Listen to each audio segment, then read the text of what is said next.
निवास करती है।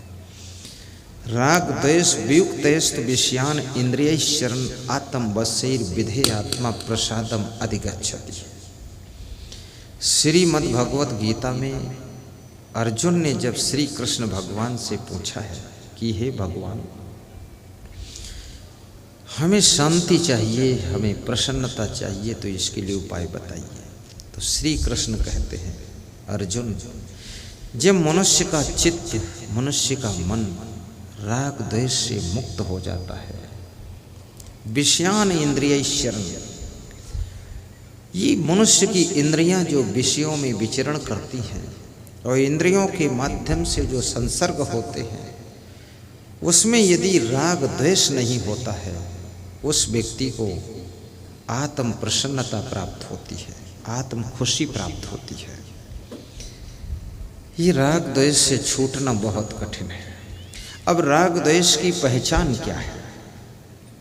जिससे तुम्हारा राग हो जाता है, उसके अवगुण तुमको नहीं दिखाई देते, उसमें सब गुण ही गुण दिखाई देते हैं।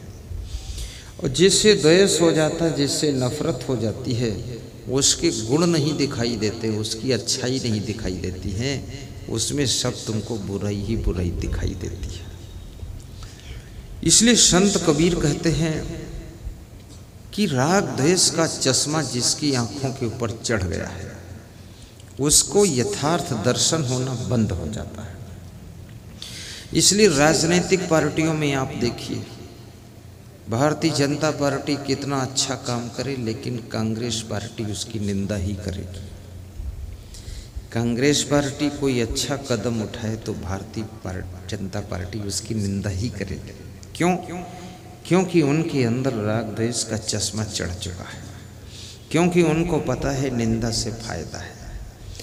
और अगर अच्छी चीज़ की भी 100 बार निंदा किया जाए, झूठ निंदा किया जाए, तो भी लोगों को विश्वास होने लग जाता है कि ऐसा भी हो सकता है। इसलिए राजनीति निंदा के धरातल पर टिकी हुई है।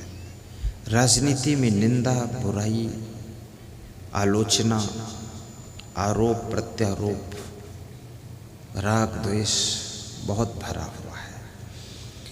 और राजनीति के क्षेत्र में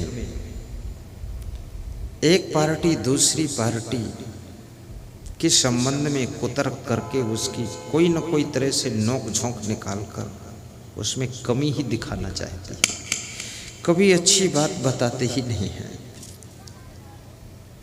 लेकिन निष्पक्ष दृष्टि, स्वच्छ अंतःकरण, लक्ष्य युक्त मन